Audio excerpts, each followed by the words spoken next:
What's going on, Pokemon Fan Club? I'm back from the beach. I'm ready to get into the swing of things again. We're just 3 weeks away from Obsidian Flames dropping and 1 week away from Ruler of the Black Flame. By this time next week, we'll know all the cards of Obsidian Flames, but a leaked set list is out, so we know what's in there. We just haven't seen them all yet. I thought today we'd take a look at what exactly is in the secret list, any new cards that have been revealed, and what we don't know yet.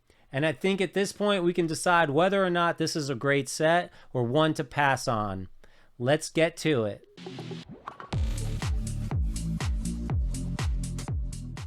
We now have a complete picture of what's going to be in Obsidian Flames.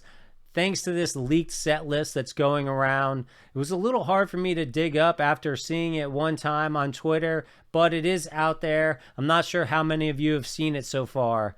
We kind of know what's going to be in the base set, and generally that doesn't really drive up the value or the price of cards in a set. So today I thought we would just dig in right to the secret rares that are going to be in the set, starting with the art rares or the single gold stars they are now in the Scarlet and Violet era, and see what we do know and what we don't know so far, and try to, make up our own opinions about whether or not this is a set that we want to invest in.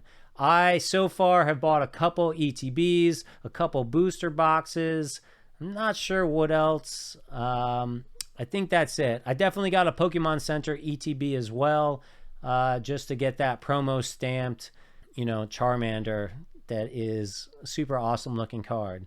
So let's go ahead and dig into what's in the secrets, starting with the ARs. Card number 198 is going to be a Gloom AR. We have not seen this revealed yet. Definitely don't think Gloom is going to be a super expensive card. He is a cool character. He does, work with Erica. And in the first season or two, I think, of the anime, who knows? His art rare could be outstanding, but I'm not banking on it being a very expensive card. Next up, is a card we also don't know, and that's a Ninetales. Obviously, there's a lot of fans of Ninetales. Super cool Pokemon. Hopefully, it's going to have a super awesome art rare, but we don't quite know yet. Next up, we got Palafin, which we did get revealed already. Fantastic artwork, love it. Again, brand new Pokemon, not going to be a huge amount of value. Should be able to pick it up for roughly the cost of a pack, 2 worst case. And I would say that for pretty much all of these art rares. They're going to be the cost of 2 packs or less. You're better off just buying them as singles. Next up is an art rare we don't know, and that's the Belly Bolt. I'm calling these an art rare because calling them a double or a single gold star is just too wordy. Again, Belly Bolt, brand new character, not going to be a high value cost. Then we got the Cleffa, which we have seen so far. Beautiful card, actually. A baby Pokemon, haven't had those in quite a while, so people are pretty excited about that. I would say maybe on this card, maybe you're looking at the cost of 3 packs or less, and over time, probably get closer to 2 packs or less. Next up is a card I'm excited for, and that's Larvitar. Awesome character, turns into Tyranitar, but we don't know what this one's going to look like yet. Guaranteed to be leaked probably in the next 5 days. As people start opening. All you crazies out there start paying, $12 a pack to have it ripped on whatnot, which is just insane. That's a whole nother story. This is a card we don't know yet. I'm excited to see what we're going to get with this one. Leaked this week was this Houndour. I posted on the community post page. Super adorable, very cute. Again, I'm hoping that this is going to be like 2 packs worth of a card or less, so we can easily pick it up as a single. Very cute little puppy Houndours playing in the yard. A very dirty yard. Then we've already seen this Sizer, super fantastic artwork, very cool. Hopefully this isn't going to go the way of the Tyranitar art rare where it's like $20 and up, but I'm hoping $12 or less. Obviously, out of the gate, it might be a little more expensive. Then we've seen this Varoom. Love this card. Love the artwork. So much detailing. Just fantastic. The next couple are kind of, whether or not you like them is just really in the eye of the beholder. And that's the Pidgey, the first art rare on Route 1 here. It's definitely a different style. There's not a lot of detail, but, you know, it is a pretty cool picture, I think. Then we got the Pidgeotto to go as part of the 3-part set. And then the last art rare of this set is the Lechonk that we saw leaked quite a while ago, actually. Another very adorable card. So that's kind of what we've got for the art rares. Some pretty good stuff there. Nothing super out of the park. Hopefully none of them are crazy expensive. I actually think the Varoom might be my favorite of these art rares. And maybe the Sizer, which is super awesome. Definitely hope to pick all of these up for very cheap. Nothing here is making me say Obsidian Flames is just going to be insanely awesome based on the art rares alone. Moving on to card 210, we've got an Ice-Q EX. And this is where the full arts start. We haven't seen any of the full arts, so we don't know what any of them are going to look like. Now, we know that Ice-Q is going to be a terrestrialized card in the set, so I have a feeling the full art card will also be a terrestrialized card. Again, though, these are full arts. They are not generally highly sought after unless it's some huge character. And even in that case, you know, some of the Charizard full arts are just not crazy money. So we're going to have an Ice-Q full art, probably going to be terrestrialized. I know you all love to terrestrialize. Then next up, we're going to have a Tyranitar. Again, we haven't seen this, but again, it's a full art and it's going to be terrestrialized. So it may command some money in the short term, but so far, all the terrestrialized cards we've seen in Scarlet and Violet have not been huge bangers and very valuable. Then we have Vespiquen, another full art. Again, she's got a terrestrialized card in the main part of the set. I believe it will again be terrestrialized in the full art version. I think that this was actually revealed this week. This terrestrialized EX from Ruler of the Black Flame looks super awesome. I do think that Vespiquen is a cool character, but again, not a huge following or anything. Then we're going to have Glamora EX full art card. Don't see that being hugely popular. Then we're going to have an Absol EX full art card. Absol is an awesome looking Pokemon. I do think a lot of people like this Pokemon, so it will be a little more collectible than like Glamora, but I don't think it's going to be a hugely valuable sought after card, especially considering that it's just going to be a full art card. Moving on, we've got the Charizard EX full art card. What's it going to look like? I'm guessing it's going to look exactly like the gold card that's coming up later in the list, right? That's what they've been doing in Scarlet and Violet. It's the exact same artwork, but not a gold card. So I'm not a fan of this gold card.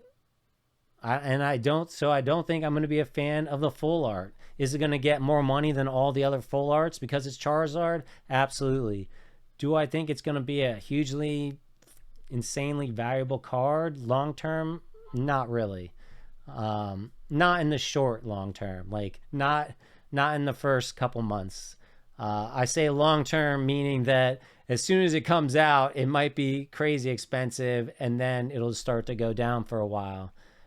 5 years from now, it might start to go way back up again. Then we're going to have a Reverum EX full art card.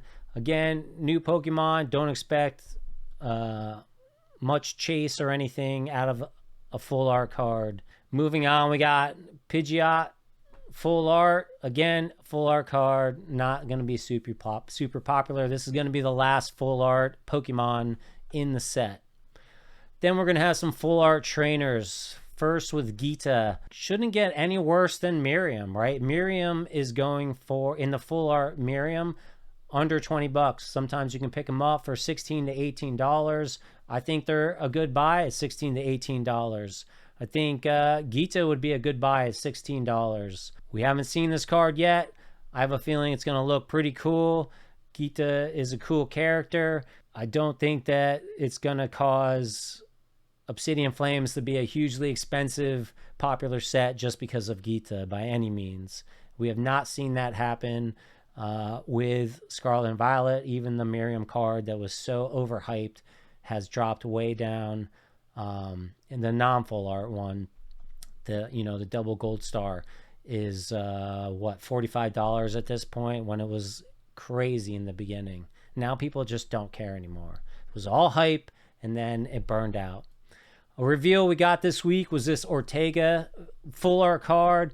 Fantastic artwork. I don't think there's a lot of Ortega fans out there. So again, as cool as I think this card looks, I don't think it's going to be hugely expensive and difficult to get. Then we got Poppy, full art card. We haven't seen it yet, obviously. I'm sure it'll get revealed this week.